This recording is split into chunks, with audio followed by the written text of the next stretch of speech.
का हाल है। हम बोल रहे हैं, ध्यान से सुनिएगा, हम बोल रहे हैं कि जितना भी बड़ी बड़ी आंख वाला गुड्डा है, कुत्ता है कुत्ता।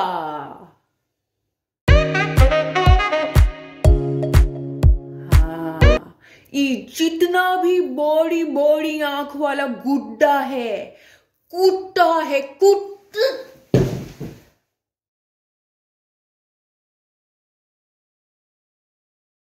खोलो ये दरवाजे। भाई, अगर जेल में नहीं रहना है तो पब्लिकली क्या बोलना है, क्या नहीं बोलना, किसके अगेंस्ट बोलना है और किसकी इमेज को कैसे खराब करना है, सब सोचना पड़ेगा। क्योंकि एक गलत स्टेटमेंट आपको जेल पहुंचा सकती है। ऐसा ही कुछ हुआ राहुल गांधी के साथ। 2019 के इलेक्शंस में उन्होंने बोला कि देश में जितने भी चोर हैं, आखिर उनका सरनेम मोदी से क्यों शुरू होता है। अब स्टेटमेंट तो उन्होंने बोल दिया, इससे ऑफेंड हो गए जितने भी 13 करोड़ मोदी हैं हमारे देश में, वो सब। और उनमें से किसी एक ने, जिनका नाम पुरनेश मोदी जी है, जाकर उनके अगेंस्ट फाइल कर दी कंप्लेंट। अब राहुल गांधी का कहना यह है कि भाई, मैंने कौन सा 13 करोड़ मोदियों के अगेंस्ट ये सब बातें बोली हैं, मेरा रेफरेंस कुछ ही लोगों की तरफ था। लेकिन केस फाइल कर दिया किसी रैंडम पर्सन ने। ऐसा क्यों? लेकिन इस बात पे उनकी कोई सुनवाई नहीं हुई और उनकी जो 2 साल की सदस्यता है पार्लियामेंट में, वो रद्द हो गई है। बेसिकली डिफेमेशन की जो सजा है वो मैक्सिमम 2 इयर्स है। और रिप्रेजेंटेशन ऑफ पीपल्स एक्ट में एक सेक्शन 8 है जो ये बोलता है कि यदि कोई भी एमपी या एमएलए को सजा हो जाती है 2 साल या 2 साल से ऊपर, तो उसकी सदस्यता रद्द हो जाएगी। तो ऐसा ही कुछ हुआ राहुल गांधी के साथ। अब थक हार के उन्होंने अपील फाइल की है सूरत के कोर्ट में और 2 एप्लीकेशंस मूव की हैं, जिसमें से पहली एप्लीकेशन है रेगुलर बेल के लिए और दूसरी एप्लीकेशन है रिडक्शन ऑफ कन्विक्शन के लिए।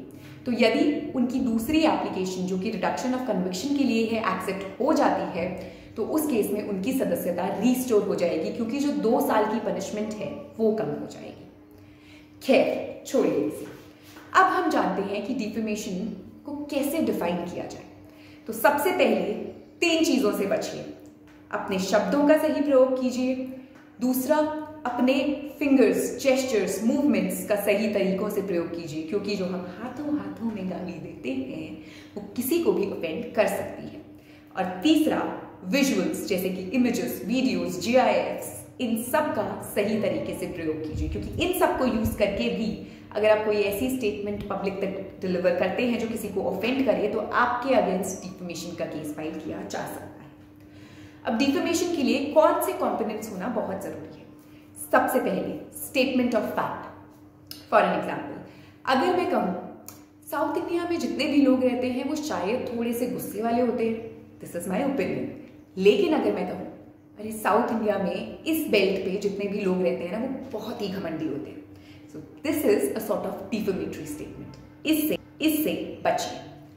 दूसरा, ये जो स्टेटमेंट है, ऐसा नहीं है कि अगर आप बंद कमरे में बोलेंगे, अपने आप से बात करेंगे, मन में बुड़बुड़ाएंगे तो भी आपको जेल हो जाएगी। नहीं, इस स्टेटमेंट का पब्लिसाइज होना बहुत जरूरी है, यानी कि किसी तीसरे पर्सन के पास पहुंचना बहुत जरूरी है। और अगर वो स्टेटमेंट पब्लिश होती है, वेदर इन न्यूज़पेपर या फिर थ्रू इंटरनेट और एनीथिंग, लाइक लोगों तक पहुंचती है, तो ही आपके ऊपर केस फाइल हो सकता है।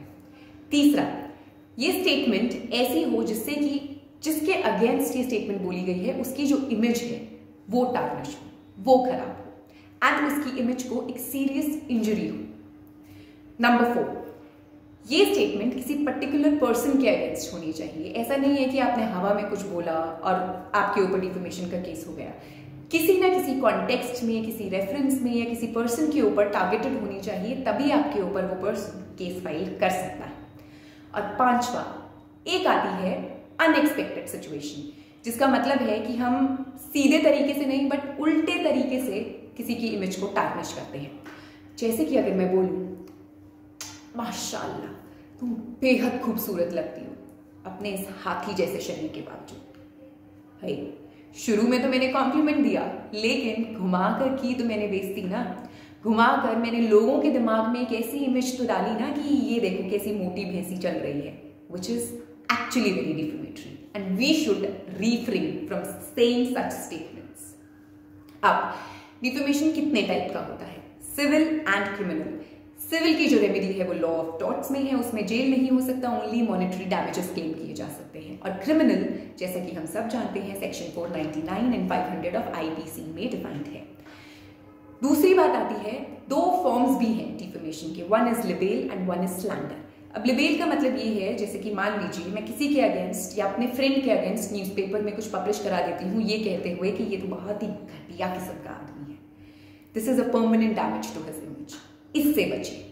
और स्लैंडर की अगर मैं बात करूं तो मान लीजिए मैं अभी आपसे बात कर रही हूं और मैं बातों बातों में अपने फ्रेंड के बारे में बोल दूं कि यार कितना गंदे कैरेक्टर का आदमी है ये. This is again defamation. क्योंकि लिबेल में मैं पब्लिश्ड वे में उसके अगेंस्ट कुछ गलत बोल रही हूं जो कि परमानेंट है इन नेचर, और स्लैंडर में मैं शब्दों के थ्रू कुछ गलत बोल रही हूं जो लोगों तक पहुंच रहा है और जिसकी वजह से उसकी इमेज टार्निश हो रही है. तो इन सारी सिचुएशन से हमें बचना चाहिए, वरना मानहानि के केस में अब तो जेल में जाना पड़ेगा, जेल की रोटी खानी पड़ेगी, जेल का पानी पीना पड़ेगा, अब तो जेल में आना पड़ेगा.